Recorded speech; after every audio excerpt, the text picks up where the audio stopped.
ਇੱਕ ਟਾਈਮ ਹੁੰਦਾ ਸੀ ਜਦੋਂ ਕੋਈ ਪਰਦੇ ਵਾਲੀ ਗੱਲ ਹੁੰਦੀ ਸੀ ਤਾਂ ਸਿਆਣੇ ਕਹਿੰਦੇ ਹੁੰਦੇ ਸੀ ਬਈ ਹੌਲੀ ਬੋਲੋ, ਕੰਧਾਂ ਦੇ ਵੀ ਕੰਨ ਹੁੰਦੇ ਆ। ਪਰ ਇਸ ਕੰਪਿਊਟਰ ਯੁੱਗ ਦੇ ਵਿੱਚ ਇਹ ਅਖੌਤ ਆਊਟਡੇਟ ਹੋ ਚੁੱਕੀ ਹੈ, ਕਿਉਂਕਿ ਅੱਜ ਤੁਹਾਡੀ ਹਰ ਗੱਲ ਹਰ ਵੇਲੇ ਕੋਈ ਨਾ ਕੋਈ ਸੁਣ ਰਿਹਾ।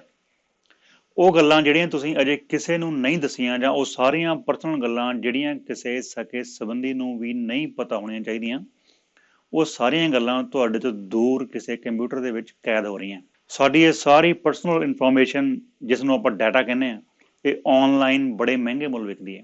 ਹੁਣ ਇਸ ਡਾਟਾ ਦੇ ਵਿੱਚ ਹੁੰਦਾ ਕੀ ਹੈ, ਜੋ ਵੀ ਤੁਸੀਂ ਆਪਣੇ ਬਾਰੇ ਜਾਣਦੇ ਹੋ ਉਹ ਸਾਰਾ ਕੁਝ, ਜਿਵੇਂ ਤੁਹਾਡਾ ਨਾਂ, ਐਡਰੈਸ, ਤੁਸੀਂ ਕਿੱਥੇ ਕੰਮ ਕਰਦੇ ਆ, ਤੁਹਾਡੀ ਡੇਟ ਆਫ ਬਰਥ, ਤੁਹਾਡੀ ਫੈਮਿਲੀ 'ਚ ਮੈਂਬਰ ਕਿੰਨੇ ਅਡਲਟ ਹੈ, ਕਿੰਨੇ ਬੱਚੇ ਹੈ, ਕਿਸ ਉਮਰ ਦੇ ਹੈ, ਤੁਹਾਡੇ ਕੋਲ ਕਿੰਨੇ ਕ੍ਰੈਡਿਟ ਕਾਰਡ ਨੇ, ਕਿਸ ਕੰਪਨੀ ਦੇ ਨੇ, ਤੁਹਾਡੇ ਬੈਂਕ 'ਚ ਪੈਸੇ ਕਿੰਨੇ ਕੁ ਹੈ, ਤੁਹਾਨੂੰ ਕਿਹੜੀ ਬਿਮਾਰੀ ਹੈ, ਤੁਸੀਂ ਕਿਹੜੀਆਂ ਦਵਾਈਆਂ ਖਾਂਦੇ ਹੋ, ਤੁਹਾਡੇ ਫੋਨ ਦੇ ਵਿੱਚ ਐਪਸ ਕਿਹੜੀਆਂ ਇੰਸਟਾਲ ਨੇ, ਤੁਹਾਡਾ ਸੋਸ਼ਲ ਸਰਕਲ ਕਿਵੇਂ ਦਾ, ਜਾਂ ਤੁਸੀਂ ਕਿਹੜੀ ਪੋਲੀਟੀਕਲ ਪਾਰਟੀ ਨੂੰ ਸਪੋਰਟ ਕਰਦੇ ਹੋ, ਵਗੈਰਾ ਵਗੈਰਾ।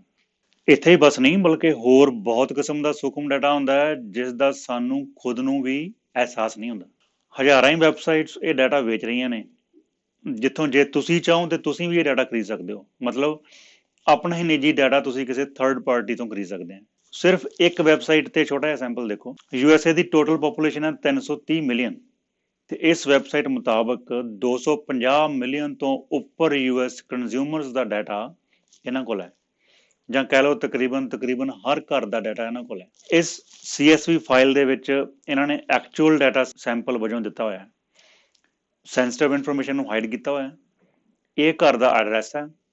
ਥੋੜਾ ਸੱਜੇ ਪਾਸੇ ਨੂੰ ਸਕਰੋਲ ਕਰਨ ਤੇ ਇਹ ਘਰ ਦੇ ਲੋਕੇਸ਼ਨ ਕੋਆਰਡੀਨੇਟ ਦਿੱਤੇ ਹੋਏ ਨੇ। ਡਾਟਾ ਵੈਰੀਫਾਈ ਕਰਨ ਲਈ ਇਹਨਾਂ ਨੰਬਰਾਂ ਨੂੰ ਕਾਪੀ ਕਰੋ ਤੇ ਗੂਗਲ ਮੈਪ ਦੇ ਵਿੱਚ ਪੇਸਟ ਕਰ ਦਿਓ। ਹੁਣ ਗੂਗਲ ਮੈਪ ਮੁਤਾਬਕ ਇਸ ਘਰ ਦਾ ਐਡਰੈਸ ਬਿਲਕੁਲ ਸਹੀ ਹੈ। ਘਰ ਦਾ ਨੰਬਰ ਤੁਸੀਂ ਗੂਗਲ ਸਟਰੀਟ ਵਿਊ ਨਾਲ ਘਰ ਦੇ ਮੂਹਰੇ ਜਾ ਕੇ ਵੀ ਦੇਖ ਸਕਦੇ ਹੋ। ਇਸ ਘਰ 'ਚ ਜਿਹੜੇ ਬੰਦੇ ਰਹਿੰਦੇ ਨੇ ਉਹਨਾਂ ਬਾਰੇ ਜਿਹੜੀ ਵੀ ਇਨਫੋਰਮੇਸ਼ਨ ਆਪਾਂ ਸੋਚ ਸਕਦੇ ਹਾਂ ਉਹ ਸਾਰੀ ਇਸ ਫਾਈਲ 'ਚ ਪਈ ਹੈ।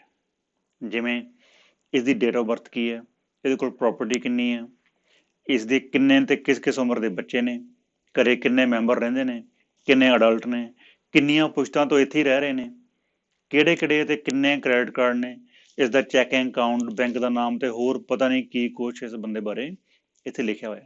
ਹੁਣ ਸਵਾਲ ਇਹ ਹੈ ਕਿ ਇੰਨਾ ਸੂਖਮ ਡਾਟਾ ਲੀਕ ਕਿਵੇਂ ਹੁੰਦਾ, ਇਹ ਡਾਟਾ ਕੌਣ ਚੋਰੀ ਕਰਦਾ ਜਾਂ ਇਕੱਠਾ ਕਰਦਾ ਤੇ ਕਿਵੇਂ ਕਰਦਾ, ਤੇ ਫਿਰ ਉਸ ਡਾਟੇ ਦਾ ਕੀ ਕੀਤਾ ਜਾਂਦਾ। ਮੈਂ ਬੜੇ ਲੋਕਾਂ ਤੋਂ ਸੁਣਿਆ ਕਿ ਟਿਕਟੌਕ, ਫੇਸਬੁੱਕ, ਵਟਸਐਪ, ਟਵਿੱਟਰ ਜਾਂ ਗੂਗਲ ਸਾਡੇ ਫੋਨਾਂ ਤੋਂ ਡਾਟਾ ਚੋਰੀ ਕਰਦੀਆਂ।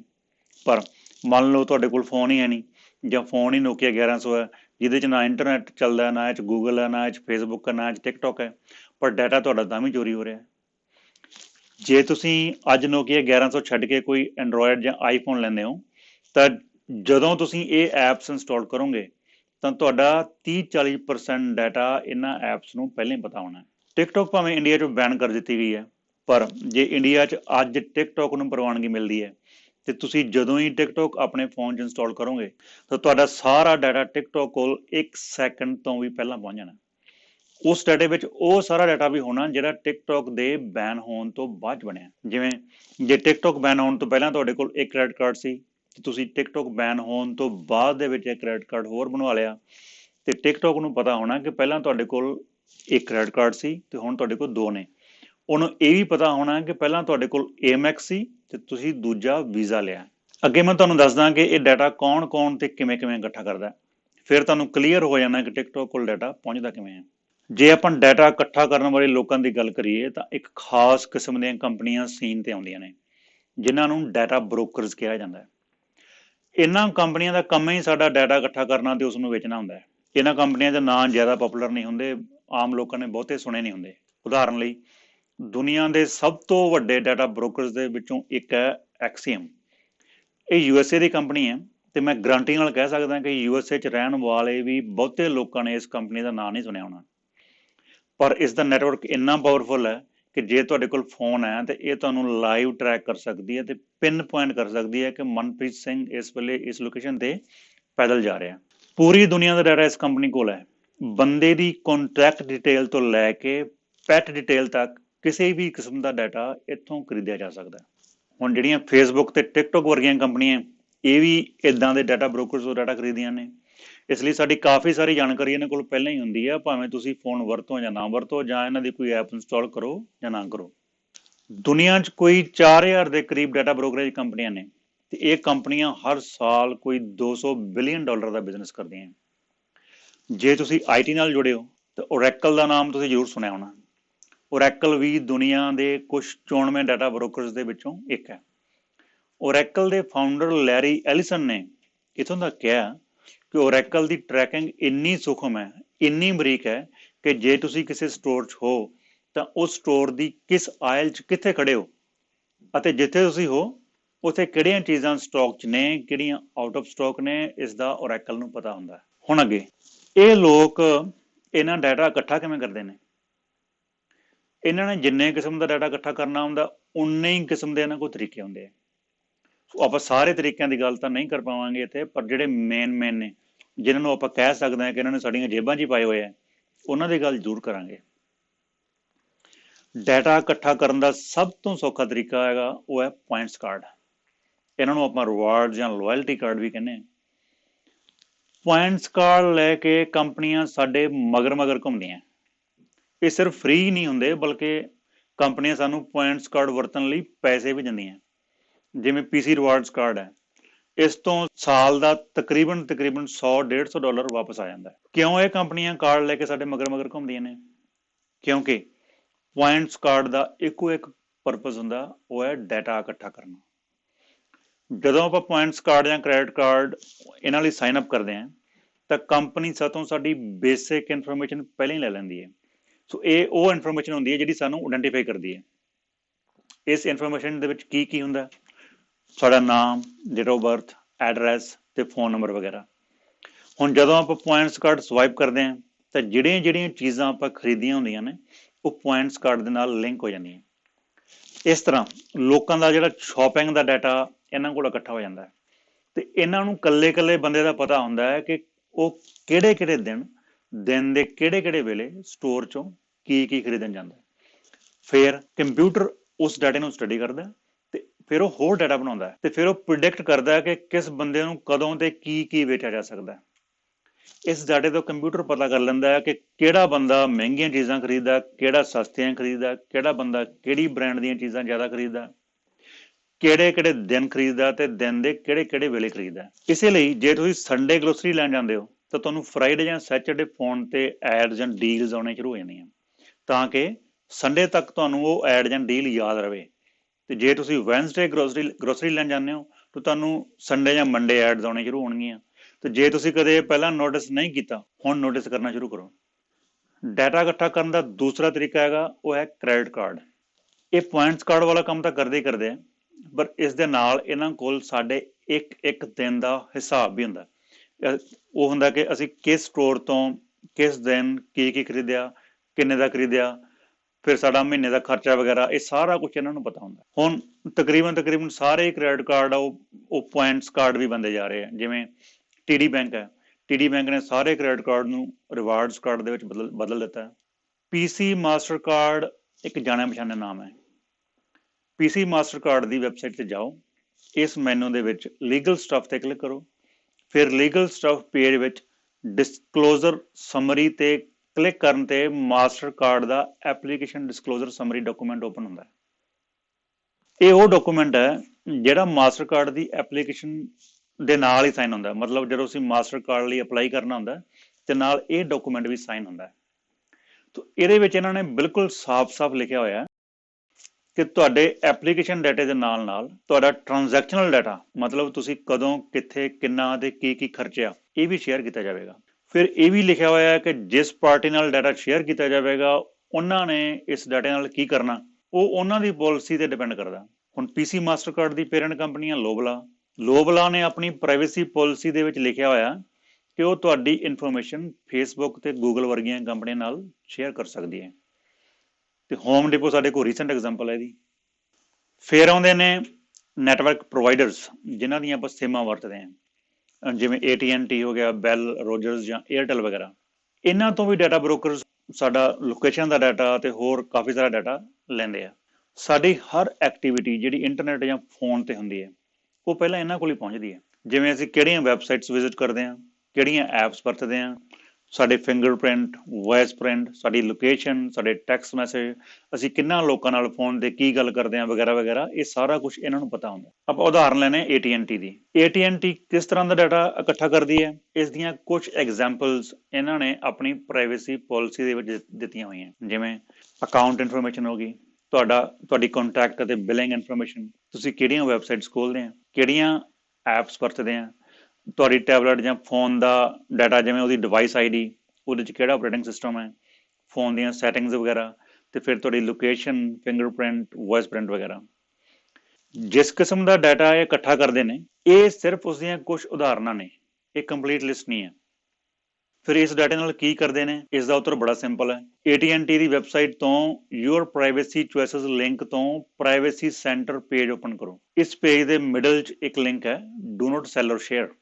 ਮਤਲਬ ਸਾਫ਼ ਹੈ, ਜੇ ਤੁਸੀਂ ਚਾਹੁੰਦੇ ਹੋ ਕਿ AT&T ਤੁਹਾਡਾ ਡਾਟਾ ਨਾ ਵੇਚੇ ਤਾਂ ਇਸ ਲਿੰਕ ਤੇ ਕਲਿੱਕ ਕਰਕੇ ਇਹ ਫਾਰਮ ਭਰੋ। ਫਿਰ ਆਉਂਦੀਆਂ ਨੇ ਇੰਸ਼ੋਰੈਂਸ ਕੰਪਨੀਆਂ। ਇਹਨਾਂ ਨੇ ਡਾਟਾ ਇਕੱਠਾ ਕਰਨ ਦਾ ਬੜਾ ਸੌਖਾ ਤਰੀਕਾ ਲੱਭਿਆ। ਸਾਨੂੰ ਡਿਸਕਾਊਂਟ ਦਾ ਲਾਲਚ ਦੇ ਕੇ ਫੋਨ ਤੇ ਐਪ ਇੰਸਟਾਲ ਕਰਨ ਨੂੰ ਕਿਹਾ ਜਾਂਦਾ ਹੈ, ਜਾਂ ਸਾਨੂੰ ਇੱਕ ਡਿਵਾਈਸ ਦਿੱਤਾ ਜਾਂਦਾ ਜਿਹੜਾ ਕਾਰ ਦੇ OBD ਪੋਰਟ ਦੇ ਵਿੱਚ ਪਲੱਗ ਹੋ ਜਾਂਦਾ, ਤੇ ਫਿਰ ਕਿਹਾ ਜਾਂਦਾ ਹੈ ਕਿ ਅਸੀਂ ਤੁਹਾਡੀਆਂ ਡਰਾਈਵਿੰਗ ਹੈਬਿਟਸ ਨੂੰ ਸਟੱਡੀ ਕਰਾਂਗੇ, ਜੇ ਤੁਸੀਂ ਗੁੱਡ ਡਰਾਈਵਰ ਹੋਏ ਤਾਂ ਤੁਹਾਨੂੰ ਡਿਸਕਾਊਂਟ ਦਿੱਤਾ ਜਾਊਗਾ। ਚੰਗੇ ਡਰਾਈਵਰਾਂ ਨੂੰ ਡਿਸਕਾਊਂਟ ਦਿੱਤਾ ਵੀ ਜਾਂਦਾ, ਪਰ ਸਾਡੇ ਫੋਨ 'ਚ ਇੰਸਟਾਲ ਕੀਤੀ ਐਪ ਨਾਲ, ਉਹਦੇ ਨਾਲ ਜਿਹੜਾ ਇਹ ਡਾਟਾ ਇਕੱਠਾ ਕਰਦੇ ਆ, ਉਸ ਡਾਟੇ ਨੂੰ ਵੇਚ ਕੇ ਇਹ ਕੰਪਨੀਆਂ ਮਿਲੀਅਨਸ ਆਫ ਡਾਲਰਸ ਕਮਾ ਲੈਂਦੀਆਂ। ਕਿਵੇਂ ਕਮਾਉਂਦੀਆਂ, ਇਹ ਜਾਣਨ ਲਈ ਆਪਾਂ ਆਲ ਸਟੇਟ ਇੰਸ਼ੋਰੈਂਸ ਦੀ ਉਦਾਹਰਨ ਲੈਂਦੇ ਹਾਂ। What do you do when you're a startup and you're trying to attract attention at a high-tech show like CES? Well, one thing you do is a board like this one. But right now we're going to talk with Lisa Jolson. She's the head of marketing and product design for Arity, a spin-off from Allstate Insurance. Exactly. But what is Arity? What's this all about? So Arity, it's a great question, John. Arity is... all state ਨੇ 2016 ਦੇ ਵਿੱਚ ਇੱਕ company ਬਣਾਈ ਸੀ ਜਿਸ ਦਾ ਨਾਮ ਸੀ ਰਿਟੀ। ਰਿਟੀ ਦਾ ਕੰਮ ਸੀ ਉਹ apps ਅਤੇ ਡਿਵਾਈਸਸ ਬਣਾਉਣਾ ਜਿਹੜੇ ਡਰਾਈਵਿੰਗ ਹੈਬਿਟਸ ਨੂੰ ਸਟੱਡੀ ਕਰਕੇ ਕਿਸੇ ਡਰਾਈਵਰ ਦੇ ਚੰਗੇ ਜਾਂ ਮਾੜੇ ਹੋਣ ਬਾਰੇ ਦੱਸਦੇ ਆ। ਡਰਾਈਵਿੰਗ ਹੈਬਿਟਸ ਨੂੰ ਸਟੱਡੀ ਕਰਨ ਲਈ ਰਿਟੀ ਨੂੰ ਡਾਟਾ ਇਕੱਠਾ ਕਰਨਾ ਪੈਂਦਾ, ਤੇ ਰਿਟੀ ਕਿਸ ਕਿਸਮ ਦਾ ਡਾਟਾ ਇਕੱਠਾ ਕਰਦੀ ਹੈ, ਇਹ ਆਪਾਂ ਰਿਟੀ ਤੋਂ ਪੁੱਛ ਲੈਂਦੇ ਹਾਂ। ਇਹ ਕਹਿੰਦੇ ਆ ਕਿ ਤੁਹਾਡੀ ਪਰਸਨਲ ਅਤੇ ਕਾਰ ਦੀ ਇਨਫੋਰਮੇਸ਼ਨ ਤੋਂ ਇਲਾਵਾ ਤੁਹਾਡੀ ਐਜੂਕੇਸ਼ਨ, ਤੁਹਾਡੇ ਘਰ ਦੇ ਸਾਰੇ ਮੈਂਬਰਾਂ ਦੀ ਟੋਟਲ ਇਨਕਮ ਕਿੰਨੀ ਹੈ, ਘਰੇ ਟੋਟਲ ਕਿੰਨੇ ਮੈਂਬਰ ਰਹਿੰਦੇ ਆ, ਉਹਨਾਂ 'ਚੋਂ ਬੱਚੇ ਕਿੰਨੇ ਨੇ, ਤੁਸੀਂ ਕਿਸ ਕਮਿਊਨਿਟੀ ਨੂੰ ਬਿਲੋਂਗ ਕਰਦੇ ਆ, ਤੁਸੀਂ ਕਿਹੜੀਆਂ ਵੈਬਸਾਈਟ 'ਤੇ ਵਿਜ਼ਿਟ ਕਰਦੇ ਆ, ਤੇ ਵੈਬਸਾਈਟ 'ਤੇ ਕਰਦੇ ਕੀ ਹੈ, ਤੁਹਾਡੀ ਬਰਾਊਜ਼ਿੰਗ ਹਿਸਟਰੀ, ਤੁਸੀਂ ਕਿਹੜੀਆਂ ਐਪਸ ਯੂਜ਼ ਕਰਦੇ ਆ, ਤੁਸੀਂ ਉਹ ਐਪਸ ਕਿੱਥੋਂ ਡਾਊਨਲੋਡ ਕੀਤੀਆਂ ਵਗੈਰਾ ਵਗੈਰਾ, ਇਹ ਸਾਰਾ ਕੁਝ ਵੀ ਇਹ ਰਿਕਾਰਡ ਕਰਦੇ ਆ। ਤੇ ਆਖਰੀ ਬੁਲਟ ਕਹਿੰਦੀ ਹੈ ਇਨਫਰੈਂਸਿਸ। ਇਸ ਦਾ ਮਤਲਬ ਇਹ ਹੈ ਕਿ ਆਰਟੀਫਿਸ਼ੀਅਲ ਇੰਟੈਲੀਜੈਂਸ ਸਿਸਟਮ ਤੁਹਾਡੇ ਪਰਸਨਲ ਡਾਟੇ ਨਾਲ ਤੁਹਾਡੇ ਫੋਨ ਦੇ ਸੈਂਸਰਾਂ ਦੇ ਡਾਟੇ ਨੂੰ ਮਿਲਾ ਕੇ ਤੁਹਾਡੀ ਉਹ ਇਨਫੋਰਮੇਸ਼ਨ ਪਤਾ ਕਰ ਲੈਂਦਾ ਜਿਹੜੀ ਤੁਸੀਂ ਅਜੇ ਖੁਦ ਵੀ ਨਹੀਂ ਸੋਚੀ ਹੁੰਦੀ। ਫਿਰ ਰਿਟੀ ਇਸ ਡਾਟੇ ਦਾ ਕੀ ਕਰਦੀ ਹੈ, ਜੇ ਤੁਸੀਂ ਰਿਟੀ ਦੀ ਵੈਬਸਾਈਟ ਦੇ ਬਿਲਕੁਲ ਬਾਟਮ ਦੇਖੋ ਤਾਂ ਇੱਕ ਲਿੰਕ ਮਿਲੇਗਾ, ਇਹ ਲਿਖਿਆ do not sell my data. ਮਤਲਬ ਸਾਫ਼ ਹੈ। ਸੋ ਜੇ ਤੁਸੀਂ ਚਾਹੁੰਦੇ ਹੋ ਕਿ ਰਿਟੀ ਤੁਹਾਡਾ ਡਾਟਾ ਨਾ ਵੇਚੇ ਤਾਂ ਤੁਸੀਂ ਇਸ ਪੇਜ 'ਤੇ ਦਿੱਤੀਆਂ ਇੰਸਟਰਕਸ਼ਨ ਨੂੰ ਫੋਲੋ ਕਰੋ। ਇਹਨਾਂ ਤੋਂ ਇਲਾਵਾ ਡਾਟਾ ਬ੍ਰੋਕਰਸ ਕੋਲ ਡਾਟਾ ਇਕੱਠਾ ਕਰਨ ਦੇ ਹੋਰ ਕਾਫੀ ਸਾਰੇ ਤਰੀਕੇ ਹੁੰਦੇ ਆ, ਜਿਵੇਂ ਗਵਰਨਮੈਂਟ ਏਜੰਸੀਜ਼ ਹੋ ਗਈਆਂ, ਲਾਅ ਇਨਫੋਰਸਮੈਂਟ ਅਥਾਰਟੀਜ਼ ਹੋ ਗਈਆਂ, ਕੋਰਟ ਰਿਕਾਰਡਸ ਹੋ ਗਏ ਜਾਂ ਪਬਲਿਕ ਰਿਕਾਰਡਸ ਹੋ ਗਏ, ਜਾਂ ਫਿਰ ਕ੍ਰੈਡਿਟ ਰਿਪੋਰਟਿੰਗ ਏਜੰਸੀਜ਼ ਹੋ ਗਈਆਂ ਜਿਵੇਂ ਇਕੁਈਫੈਕਸ ਹੋ ਗਈ, ਟਰਾਂਸ ਯੂਨੀਅਨ, ਜਾਂ ਫਾਈਨੈਂਸ਼ੀਅਲ ਇੰਸਟੀਟਿਊਸ਼ਨਸ ਹੋ ਗਈਆਂ ਜਿਵੇਂ ਬੈਂਕ ਵਗੈਰਾ। ਗਵਰਨਮੈਂਟ ਤੋਂ ਡਾਟਾ ਲੈਣਾ ਬੜਾ ਸੌਖਾ ਹੈ। ਇੰਡੀਆ ਦੇ ਵਿੱਚ RTI ਐਕਟ ਹੈ, ਕੈਨੇਡਾ ਦੇ ਵਿੱਚ ਐਕਸੈਸ ਟੂ ਇਨਫੋਰਮੇਸ਼ਨ ਐਕਟ ਹੈ, USA ਦੇ ਵਿੱਚ ਫਰੀडम ਆਫ ਇਨਫੋਰਮੇਸ਼ਨ ਐਕਟ ਹੈ। ਸੋ ਇਹ ਐਕਟ ਕੀ ਹੁੰਦੇ ਆ ਇਹਨਾਂ ਦਾ ਆਪਾਂ ਨੂੰ ਸਾਰਿਆਂ ਨੂੰ ਪਤਾ ਹੈ, ਪਰ ਇਹਨਾਂ ਦਾ ਅਸਲੀ ਫਾਇਦਾ ਡਾਟਾ ਬ੍ਰੋਕਰਸ ਲੈਂਦੇ ਆ। ਫਿਰ ਆ ਜਾਂਦੇ ਹਸਪੀਟਲਸ ਜਾਂ ਕਾਲਜ ਵਗੈਰਾ ਜਾਂ ਇੱਦਾਂ ਦੀਆਂ ਹੋਰ ਵੱਡੀਆਂ ਸੰਸਥਾਵਾਂ। ਹਸਪੀਟਲਸ ਤੋਂ ਡਾਟਾ ਖਰੀਦਿਆ ਜਾਂਦਾ ਕਿ ਇਸ ਸਾਲ ਜਿੰਨੇ ਪੇਸ਼ੈਂਟ ਆਏ ਉਹਨਾਂ ਸਾਰਿਆਂ ਦੇ ਨਾਮ, ਐਡਰੈਸ, ਡੇਟ ਆਫ ਬਰਥ, ਉਹਨਾਂ ਨੂੰ ਕਿਹੜੀ ਬਿਮਾਰੀ ਸੀ ਤੇ ਉਹਨਾਂ ਨੂੰ ਕਿਹੜੀਆਂ ਦਵਾਈਆਂ ਦਿੱਤੀਆਂ, ਜਾਂ ਇੱਦਾਂ ਦੀ ਹੋਰ ਜਿਹੜੀ ਵੀ ਇਨਫੋਰਮੇਸ਼ਨ ਹਸਪੀਟਲ ਕੋਲ ਅਵੇਲੇਬਲ ਹੁੰਦੀ ਹੈ, ਉਹ ਸਾਰੀ ਇਨਫੋਰਮੇਸ਼ਨ ਇਹ ਜਿਹੜੇ ਡਾਟਾ ਬ੍ਰੋਕਰ ਹੁੰਦੇ ਆ ਇਹਨਾਂ ਤੋਂ ਖਰੀਦ ਲੈਂਦੇ ਆ। ਹੁਣ ਆਪਾਂ ਉਸ ਯੰਤਰ ਦੀ ਗੱਲ ਕਰਦੇ ਹਾਂ ਜਿਸ ਨਾਲ ਸਭ ਤੋਂ ਜ਼ਿਆਦਾ ਡਾਟਾ ਚੋਰੀ ਹੁੰਦਾ, ਉਹ ਹੈ ਫੋਨ। ਫੋਨ ਡਾਟੇ ਦਾ ਬੜਾ ਇੰਟਰਸਟਿੰਗ ਅਤੇ ਬਹੁਤ ਸੌਖਾ ਤੇ ਬਹੁਤ ਵੱਡਾ ਸੋਰਸ ਹੈ। ਚਾਹੇ ਗੂਗਲ ਹੋਵੇ ਜਾਂ ਫੇਸਬੁੱਕ ਹੋਵੇ ਜਾਂ ਕੋਈ ਡਾਟਾ ਬ੍ਰੋਕਰ ਹੋਵੇ, ਫੋਨ ਚੋਂ ਡਾਟਾ ਇਕੱਠਾ ਕਰਨ ਦੇ ਤਰੀਕੇ ਤਕਰੀਬਨ ਇੱਕੋ ਜਿਹੇ ਨੇ। ਸਾਡਾ ਕੁਝ ਡਾਟਾ ਇੱਦਾਂ ਦਾ ਹੁੰਦਾ ਜਿਹੜਾ ਕਦੇ ਨਹੀਂ ਬਦਲਦਾ ਜਾਂ ਪੂਰੀ ਲਾਈਫ ਦੇ ਵਿੱਚ 1-2 ਵਾਰ ਬਦਲਦਾ, ਜਿਵੇਂ ਸਾਡਾ ਨਾਮ, date of birth, address, marital status ਜਾਂ ਜੈਂਡਰ ਵਗੈਰਾ। ਇਦਾਂ ਦੇ ਡਾਟੇ ਨੂੰ ਕਹਿੰਦੇ ਨੇ ਸਟੈਟਿਕ ਡਾਟਾ। ਇਹ ਡਾਟਾ ਸਾਨੂੰ ਆਇਡੈਂਟੀਫਾਈ ਵੀ ਕਰਦਾ।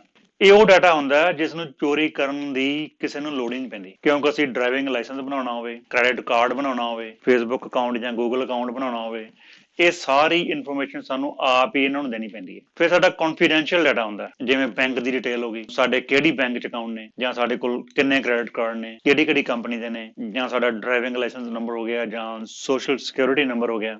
ਗੂਗਲ, ਐਪਲ ਜਾਂ ਸੈਮਸੰਗ ਵਰਗੀਆਂ ਕੰਪਨੀਆਂ ਨੂੰ ਇਹ ਡਾਟਾ ਚੋਰੀ ਨਹੀਂ ਕਰਨਾ ਪੈਂਦਾ, ਕਿਉਂਕਿ ਇਹਨਾਂ ਨੇ ਸਾਨੂੰ ਫ੍ਰੀ ਐਪਸ ਦਿੱਤੀਆਂ ਹੋਈਆਂ ਨੇ ਜਿਸ ਨੂੰ ਕਹਿੰਦੇ ਨੇ ਡਿਜੀਟਲ ਵਾਲੇਟ। ਜਿਵੇਂ ਐਪਲ ਵਾਲੇਟ ਹੋ ਗਿਆ, ਗੂਗਲ ਵਾਲੇਟ ਹੋ ਗਿਆ, ਜਾਂ ਸੈਮਸੰਗ ਵਾਲੇਟ ਵਗੈਰਾ। ਸੋ ਇਹ ਸਾਰੇ ਡਿਜੀਟਲ ਵਾਲੇਟ ਨੇ। ਇਹਨਾਂ ਡਿਜੀਟਲ ਵਾਲੇਟਸ ਦੇ ਵਿੱਚ ਅਸੀਂ ਆਪਣੇ ਕ੍ਰੈਡਿਟ ਕਾਰਡ ਰੱਖੇ ਹੁੰਦੇ, ਸਕੈਨ ਕਰਕੇ ਡੈਬਿਟ ਕਾਰਡ ਰੱਖੇ ਹੁੰਦੇ, ਜਾਂ ਪੁਆਇੰਟਸ ਕਾਰਡ ਰੱਖੇ ਹੁੰਦੇ।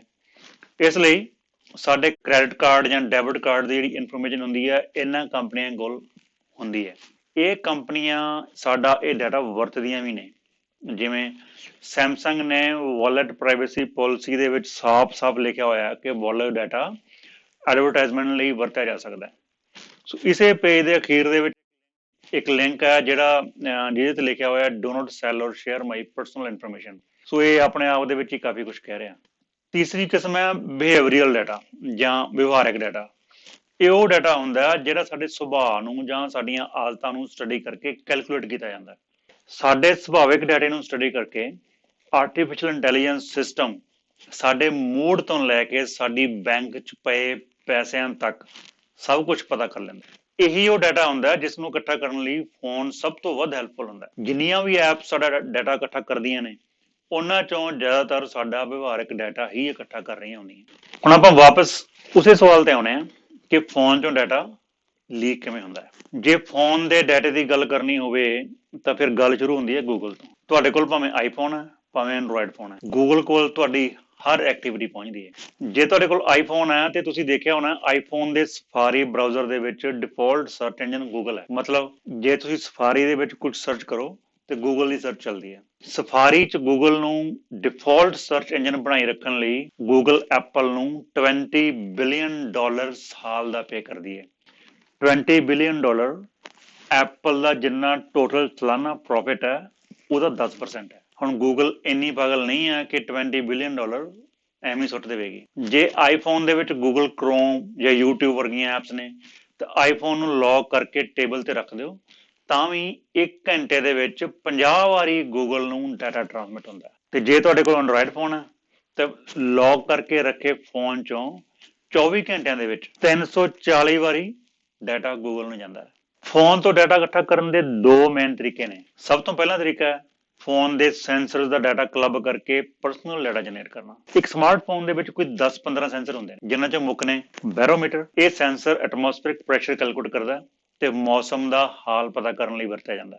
ਇਸ ਸੈਂਸਰ ਤੋਂ ਇਹ ਵੀ ਪਤਾ ਲੱਗ ਜਾਂਦਾ ਕਿ ਤੁਸੀਂ ਕਿਸੇ ਮਲਟੀ ਸਟੋਰੀ ਬਿਲਡਿੰਗ ਦੇ ਵਿੱਚ ਤੁਸੀਂ ਕਿੰਨਵੀਂ ਮੰਜ਼ਿਲ ਤੇ ਹੋ। ਐਕਸੈਲਰੋਮੀਟਰ, ਇਸ ਸੈਂਸਰ ਤੋਂ ਫੋਨ ਦੇ ਪੋਰਟਰੇਟ ਜਾਂ ਲੈਂਡਸਕੇਪ ਮੋਡ ਦਾ ਪਤਾ ਲੱਗਦਾ ਹੈ, ਜਾਂ ਇਹ ਪਤਾ ਲੱਗਦਾ ਹੈ ਕਿ ਫੋਨ ਹਿੱਲ ਰਿਹਾ ਹੈ ਜਾਂ ਸਪਿੰਗ ਹੋ ਰਿਹਾ ਹੈ ਜਾਂ ਆਪਾਂ ਐਵੇਂ ਫੋਨ ਨੂੰ ਉਲਟਾ ਪੁਲਟਾ ਕਰੀ ਜਾ ਰਹੇ ਹਾਂ। ਸੋ ਇਹ ਸਾਰਾ ਕੁਝ ਇਸ ਸੈਂਸਰ ਤੋਂ ਪਤਾ ਲੱਗਦਾ ਹੈ। ਇਸ ਸੈਂਸਰ ਦੀ ਵਰਤੋਂ ਤੋਂ ਇਹ ਵੀ ਪਤਾ ਲੱਗਦਾ ਹੈ ਕਿ ਅਸੀਂ ਪੌੜੀਆਂ ਚੜ੍ਹ ਰਹੇ ਹਾਂ ਜਾਂ ਭੱਜ ਰਹੇ ਹਾਂ ਜਾਂ ਸਾਈਕਲ ਚਲਾ ਰਹੇ ਹਾਂ। ਹੈਰਾਨੀ ਵਾਲੀ ਗੱਲ ਇਹ ਹੈ ਕਿ ਇਸ ਸੈਂਸਰ ਨੂੰ ਮਾਈਕ ਵਜੋਂ ਵੀ ਵਰਤਿਆ ਜਾ ਸਕਦਾ ਤੇ ਜੇ ਕੋਈ ਐਪ ਇਸ ਸੈਂਸਰ ਨੂੰ ਮਾਈਕ ਵਜੋਂ ਵਰਤ ਰਹੀ ਹੈ ਤੇ ਫੋਨ ਤੁਹਾਡੇ ਲੈਪਟਾਪ ਕੋਲ ਪਿਆ ਹੈ ਤਾਂ ਉਹ ਐਪ ਕੀਬੋਰਡ ਦੀ ਆਵਾਜ਼ ਤੋਂ ਇਹ ਪਤਾ ਕਰ ਸਕਦੀ ਹੈ ਕਿ ਤੁਸੀਂ ਕੀਬੋਰਡ ਤੋਂ ਕਿਹੜੀਆਂ ਕੀਜ਼ ਪ੍ਰੈਸ ਕੀਤੀਆਂ। ਫਿਰ ਹੈ GPS ਸੈਂਸਰ। GPS ਸੈਂਸਰ ਤੋਂ ਸਾਡੀ ਲੋਕੇਸ਼ਨ ਪਤਾ ਲੱਗਦੀ ਹੈ। ਇਹਦੇ ਬਾਰੇ ਡਿਟੇਲ 'ਚ ਆਪਾਂ ਗੱਲ ਅੱਗੇ ਜਾ ਕਰਦੇ ਹਾਂ। ਫਿਰ ਹੈ ਮਾਈਕ੍ਰੋਫੋਨ।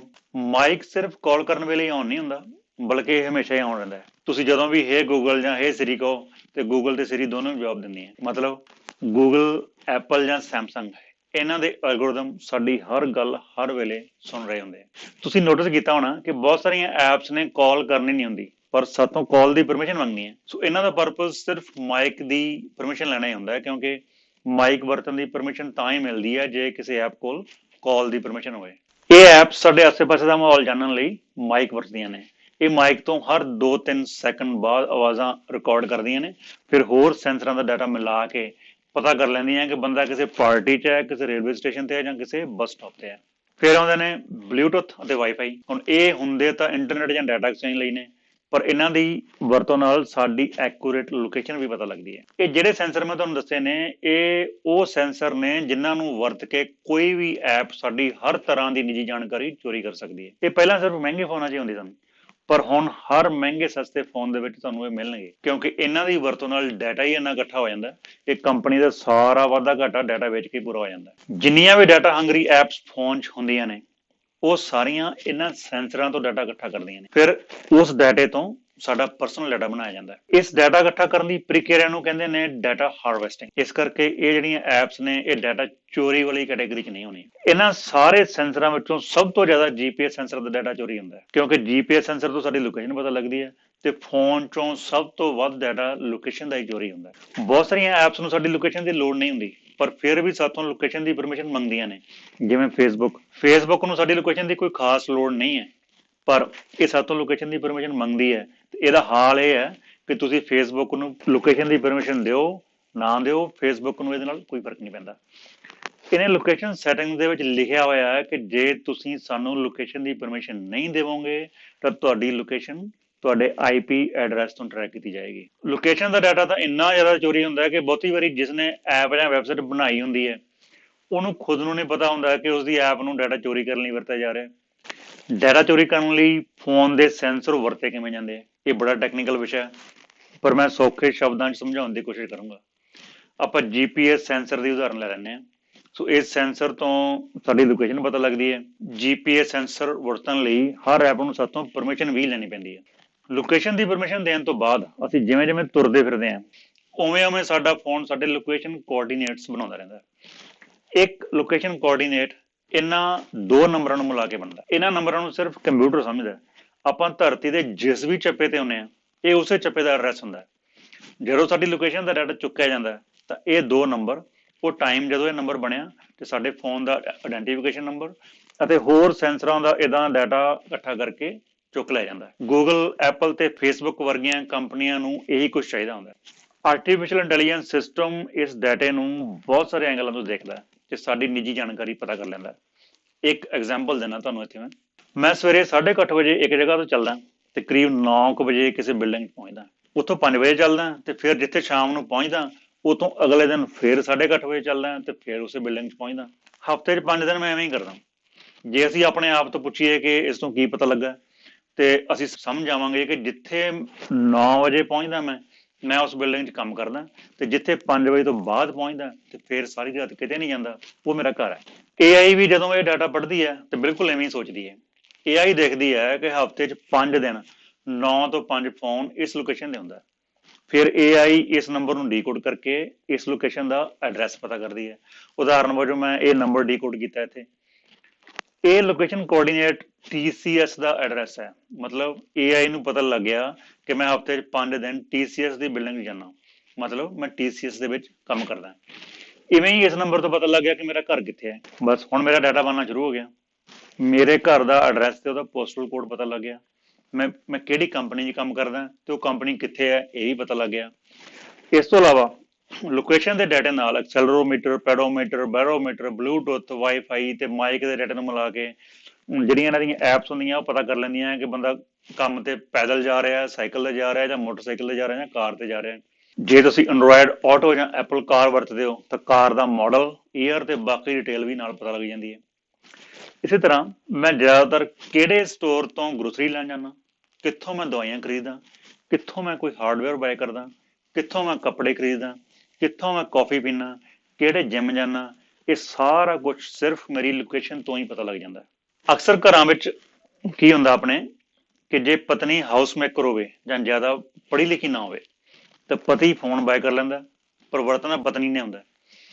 ਹੁਣ ਫੋਨ 'ਚ ਅਕਾਊਂਟ ਵੀ ਪਤਨੀ ਨੇ ਬਣਾਇਆ ਹੁੰਦਾ, ਉਹ 'ਚ ਲਿਖਿਆ ਹੁੰਦਾ ਕਿ ਮੇਰਾ ਜੈਂਡਰ ਮੇਲ ਹੈ, ਪਰ ਗੂਗਲ ਨੂੰ ਪਤਾ ਲੱਗ ਜਾਂਦਾ ਕਿ ਜਿਹੜਾ ਬੰਦਾ ਫੋਨ ਵਰਤ ਰਿਹਾ ਉਹ ਫੀਮੇਲ ਹੈ। ਇਹ ਕਿਵੇਂ ਹੁੰਦਾ? ਜੇ ਲੋਕੇਸ਼ਨ ਦਾ ਡਾਟਾ ਇਹ ਦੱਸਦਾ ਹੈ ਕਿ ਫੋਨ ਜ਼ਿਆਦਾ ਸਮਾਂ ਘਰੇ ਰਹਿੰਦਾ, ਹਫ਼ਤੇ 'ਚ ਇੱਕ ਵਾਰ ਬਿਊਟੀ ਪਾਰਲਰ ਜਾਂਦਾ, YouTube ਦਾ ਡਾਟਾ ਇਹ ਦੱਸਦਾ ਹੈ ਕਿ ਫੋਨ ਤੇ ਬੱਚਿਆਂ ਵਾਲੇ ਵੀਡੀਓ ਦੇਖੇ ਜਾਂਦੇ ਨੇ, ਗੂਗਲ ਸਰਚ ਦਾ ਡਾਟਾ ਦੱਸਦਾ ਹੈ ਕਿ ਫੋਨ ਤੇ ਲੇਡੀਜ਼ ਅੰਡਰਗਾਰਮੈਂਟ ਸਰਚ ਹੋ ਰਹੇ ਨੇ, ਤਾਂ ਗੂਗਲ ਨੂੰ ਇਹ ਡਾਟਾ ਕਲੱਬ ਕਰਕੇ ਪਤਾ ਲੱਗ ਜਾਂਦਾ ਹੈ ਕਿ ਜਿਹੜਾ ਬੰਦਾ ਫੋਨ ਵਰਤ ਰਿਹਾ ਉਹ ਫੀਮੇਲ ਹੈ। ਇਸ ਲਈ ਸਿਰਫ ਲੋਕੇਸ਼ਨ ਤੋਂ ਹੀ ਸਾਡੀ ਇਸ ਤਰ੍ਹਾਂ ਦੀ ਇਨਫੋਰਮੇਸ਼ਨ ਕੈਲਕੂਲੇਟ ਕਰ ਲਈ ਜਾਂਦੀ ਹੈ ਜਿਹੜੀ ਸਾਡੀ ਸਮਝ ਤੋਂ ਵੀ ਪਰੇ ਹੁੰਦੀ ਹੈ। ਇਸ ਲਈ ਹਰ ਛੋਟੀ ਵੱਡੀ ਕੰਪਨੀ ਲੋਕੇਸ਼ਨ ਦਾ ਡਾਟਾ ਇਕੱਠਾ ਕਰ ਰਹੀ ਹੈ ਤੇ ਵੇਚ ਰਹੀ ਹੈ। ਜਿਹੜਾ ਇਹ ਡਾਟਾ ਤੁਸੀਂ ਦੇਖ ਰਹੇ ਹੋ ਇਹ ਸਿਰਫ ਲੋਕੇਸ਼ਨ ਦਾ ਡਾਟਾ ਹੀ ਹੈ। ਇਹ 900 ਮਿਲੀਅਨ ਤੋਂ ਵੀ ਜ਼ਿਆਦਾ ਫੋਨਾਂ ਤੋਂ ਇਕੱਠਾ ਕੀਤਾ ਗਿਆ ਤੇ 200 ਮੁਲਕਾਂ ਤੋਂ ਆਇਆ। ਇਸ ਡਾਟੇ ਵਿੱਚ ਇਹ ਐਡਵਰਟਾਈਜ਼ਮੈਂਟ ਆਈਡੀ ਹੈ। ਇਹ ਆਈਡੀ ਦਾ ਮਤਲਬ ਹੈ ਕਿ ਇਹ ਲੋਕੇਸ਼ਨ ਐਂਡਰੋਇਡ ਫੋਨ ਤੋਂ ਆਈ ਹੈ। IDFA ਦਾ ਮਤਲਬ ਹੈ ਇਹ ਲੋਕੇਸ਼ਨ ਆਈਫੋਨ ਤੋਂ ਆਈ ਹੈ। ਇਸ ਤੋਂ ਇਲਾਵਾ ਇਹ ਡਾਟਾ ਆਈਡੀਜ਼ ਨੇ ਜਿਨ੍ਹਾਂ ਨੂੰ ਕਿਸੇ ਹੋਰ ਡਾਟੇ ਨਾਲ ਲਿੰਕ ਕਰਕੇ ਕੰਪਿਊਟਰ ਨੇ ਪਤਾ ਕਰਨਾ ਹੁੰਦਾ ਕਿ ਇਹ ਡਾਟਾ ਕਿਸ ਐਪ ਤੋਂ ਆਇਆ ਜਾਂ ਇਹ ਕਿਸ ਬੰਦੇ ਦਾ ਡਾਟਾ ਹੈ। ਮੈਂ ਦੇਖਿਆ ਬਹੁਤ ਸਾਰੇ ਬੰਦੇ ਆਪਣੀ ਲੋਕੇਸ਼ਨ ਆਫ ਕਰਕੇ ਰੱਖਦੇ ਆ। ਉਹਨਾਂ ਨੂੰ ਲੱਗਦਾ ਹੈ ਕਿ ਲੋਕੇਸ਼ਨ ਆਫ ਕਰਨ ਨਾਲ ਉਹ ਟਰੈਕ ਨਹੀਂ ਹੋ ਸਕਦੇ। ਇਹ ਸਭ ਤੋਂ ਵੱਡਾ ਭੁਲੇਖਾ ਹੈ। ਤੁਸੀਂ ਲੋਕੇਸ਼ਨ ਆਫ ਕਰ ਲਓ, ਲੋਕੇਸ਼ਨ ਦੀ ਪਰਮਿਸ਼ਨ ਨਾ ਦਿਓ। ਇਸ ਨਾਲ ਗੂਗਲ, ਐਪਲ, ਫੇਸਬੁੱਕ ਜਾਂ ਕਿਸੇ ਹੋਰ ਐਪ ਨੂੰ ਕੋਈ ਫਰਕ ਨਹੀਂ ਪੈਂਦਾ।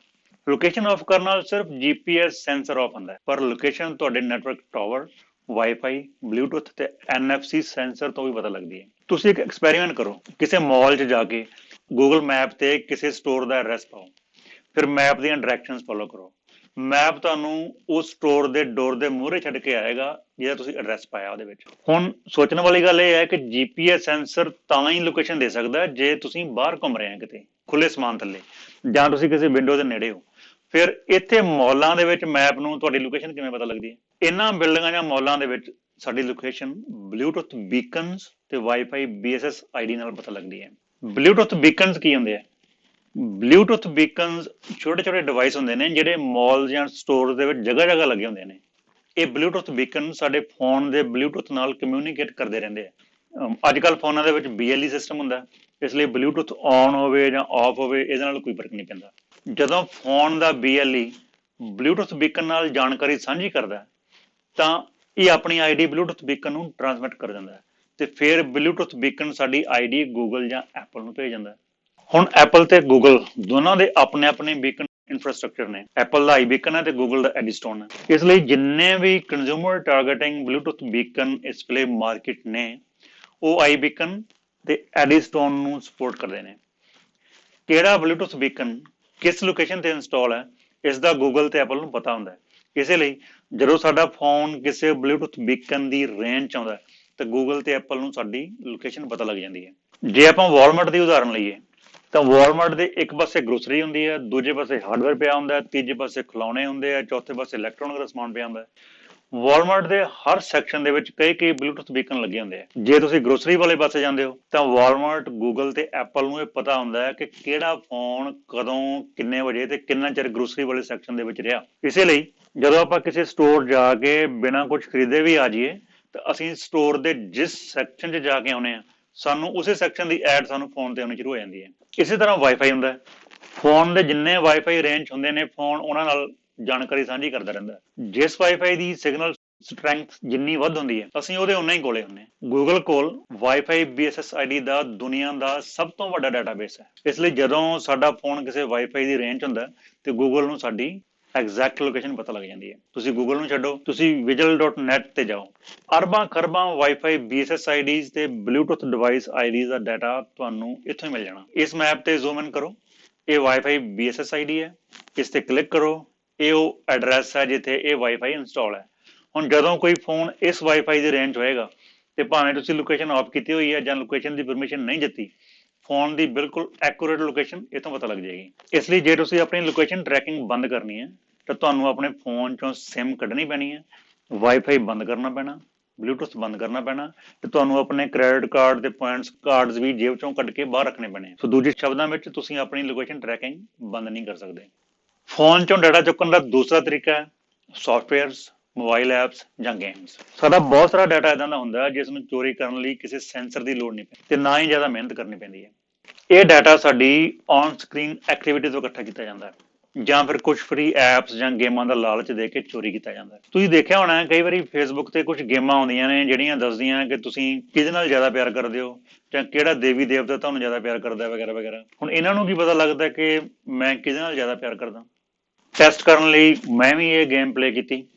ਇਸ ਪਹਿਲੀ ਸਕਰੀਨ ਦਾ ਮਤਲਬ ਹੈ ਕਿ ਮੇਰੇ ਕੋਲੋਂ ਮੇਰੀ ਪ੍ਰੋਫਾਈਲ ਦਾ ਐਕਸੈਸ ਮੰਗ ਰਹੀ ਹੈ। ਪ੍ਰੋਫਾਈਲ ਦਾ ਇਸਨੇ ਕੀ ਕਰਨਾ ਇਹ ਜਾਣਨ ਲਈ ਮੈਂ ਇਹਨਾਂ ਦੀ ਪ੍ਰਾਈਵੇਸੀ ਪਾਲਿਸੀ ਓਪਨ ਕੀਤੀ, ਜਿਸ ਇਹਨਾਂ ਲਿਖਿਆ ਕਿ ਇਹ ਪਰਸਨਲ ਡਾਟਾ ਸਟੈਟਿਸਟੀਕਲ ਰਿਪੋਰਟਸ ਬਣਾਉਣ ਲਈ ਵਰਤਦੇ ਨੇ। ਸਟੈਟਿਸਟੀਕਲ ਰਿਪੋਰਟ ਬਣਾਉਣ ਦਾ ਮਤਲਬ ਸਾਫ਼ ਹੈ ਕਿ ਇਹ ਡਾਟਾ ਇਹ ਆਰਗੇਨਾਈਜ਼ ਕਰਨਗੇ ਤੇ ਫਿਰ ਉਹਨੂੰ ਵੇਚ ਦੇਣਗੇ। ਫਿਰ ਮੈਂ ਇਸ 'ਚ 2-3 ਗੇਮਾਂ ਪਲੇ ਕੀਤੀਆਂ ਤੇ ਆਖਰੀ game C who is your rock in life. ਇਸ ਦਾ ਜਵਾਬ ਸੀ ਤੇਰਾ ਪਤੀ। ਹੁਣ ਇਹ ਜਵਾਬ ਬੜਾ ਬੇਤੁਕਾ ਸੀ। ਸੋ ਇਹ ਬੇਤੁਕਾ ਜਵਾਬ ਸਾਬਤ ਕਰਦਾ ਹੈ ਕਿ ਇਹ ਗੇਮ ਸਾਨੂੰ ਖੁਸ਼ ਕਰਨ ਲਈ ਕੁਝ ਵੀ ਦਿਖਾ ਰਹੀ ਹੈ, ਪਰ ਇਸ ਦਾ ਅਸਲੀ ਮਕਸਦ ਕੀ ਹੈ? ਡਾਟਾ ਇਕੱਠਾ ਕਰਨਾ। ਹੁਣ ਸਵਾਲ ਇਹ ਹੈ ਕਿ ਇਸ ਡਾਟੇ ਦਾ ਕੀਤਾ ਕੀ ਜਾਂਦਾ ਹੈ। ਜਿਹੜੀਆਂ ਕੰਪਨੀਆਂ ਇਸ ਡਾਟੇ ਨੂੰ ਵਰਤਣਾ ਜਾਣਦੀਆਂ ਉਹ ਇਸ ਡਾਟੇ ਨੂੰ ਵਰਤ ਕੇ ਬਿਲੀਅਨਸ ਆਫ ਡਾਲਰਸ ਕਮਾ ਰਹੀਆਂ।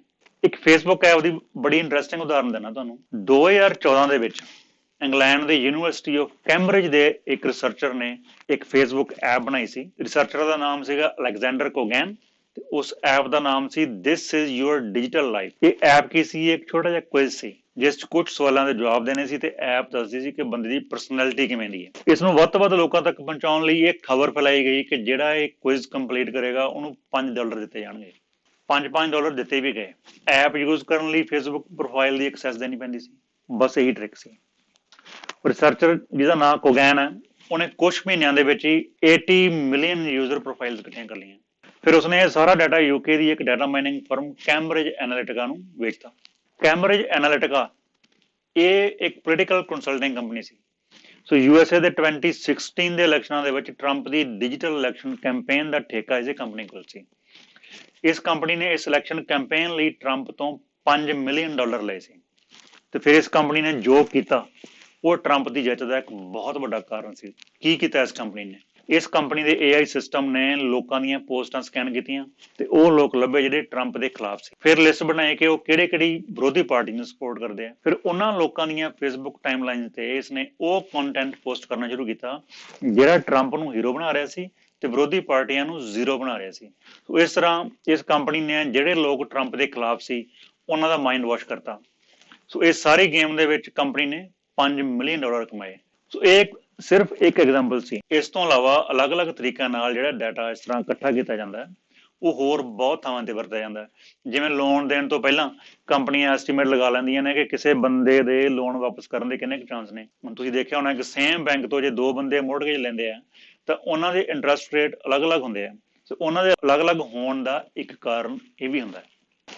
ਇਸ ਡਾਟੇ ਦੀ ਇੱਕ ਵਰਤੋਂ ਇਦਾਂ ਦੀ ਹੈ ਜਿਹਦੇ ਨਾਲ ਦੁਨੀਆ ਦਾ ਸਾਰਾ ਪੈਸਾ ਸਿਰਫ 5-7 ਕੰਪਨੀਆਂ ਕੋਲ ਹੀ ਇਕੱਠਾ ਹੋਈ ਜਾ ਰਿਹਾ। ਇਹ ਕਿਵੇਂ ਹੋ ਰਿਹਾ? ਇਹ ਦੱਸਣ ਤੋਂ ਪਹਿਲਾਂ ਤੁਹਾਨੂੰ ਮੈਂ ਇੱਕ ਉਦਾਹਰਨ ਦਿੰਦਾ। ਦੁਨੀਆ 'ਚ ਐਡਵਰਟਾਈਜ਼ਮੈਂਟ ਤੇ ਸਭ ਤੋਂ ਵੱਧ ਪੈਸਾ ਖਰਚਣ ਵਾਲੀਆਂ ਕੰਪਨੀਆਂ ਦੇ ਵਿੱਚੋਂ ਇੱਕ ਹੈ ਟੋਇਟਾ। ਟੋਇਟਾ ਨੇ 2021 ਦੇ ਵਿੱਚ ਆਪਣੀਆਂ ਗੱਡੀਆਂ ਦੀ ਮਸ਼ਹੂਰੀ ਲਈ $1.7 ਬਿਲੀਅਨ ਖਰਚੇ ਸੀ। $1.7 ਬਿਲੀਅਨ ਨੂੰ ਜੇ ਰੁਪਈਆਂ 'ਚ ਕਨਵਰਟ ਕਰੀਏ ਤਾਂ ਕੋਈ 13-14 ਖਰਬ ਰੁਪਏ ਬਣਦੇ ਆ। ਮੰਨ ਲਓ ਟੋਇਟਾ ਨੇ ਇੰਡੀਆ ਦੇ ਵਿੱਚ RAV4 ਗੱਡੀ ਲਾਂਚ ਕਰਨੀ ਹੈ। ਸੋ ਇਹ ਖਬਰ ਲੋਕਾਂ ਤੱਕ ਪਹੁੰਚਾਉਣ ਲਈ ਟੋਇਟਾ ਕੀ ਕਰੇਗੀ? ਟੋਇਟਾ ਐਡਵਰਟਾਈਜ਼ ਕਰੇਗੀ। ਮਸ਼ਹੂਰੀ ਕਰੇਗੀ ਕਿੱਥੇ? ਟੀਵੀ ਤੇ, ਅਖਬਾਰਾਂ ਦੇ ਵਿੱਚ ਜਾਂ ਮੈਗਜ਼ੀਨਾਂ ਦੇ ਵਿੱਚ ਜਾਂ ਹੋਰ ਜਿਹੜਾ ਵੀ ਮੀਡੀਆ ਟੋਇਟਾ ਨੂੰ ਚੰਗਾ ਲੱਗਦਾ। 91wheels.com ਵਾਲੇ ਕਹਿੰਦੇ ਆ ਕਿ RAV4 ਦੀ ਇੰਡੀਆ ਦੇ ਵਿੱਚ ਕੀਮਤ 50 ਲੱਖ ਤੋਂ ਸ਼ੁਰੂ ਹੁੰਦੀ ਹੈ।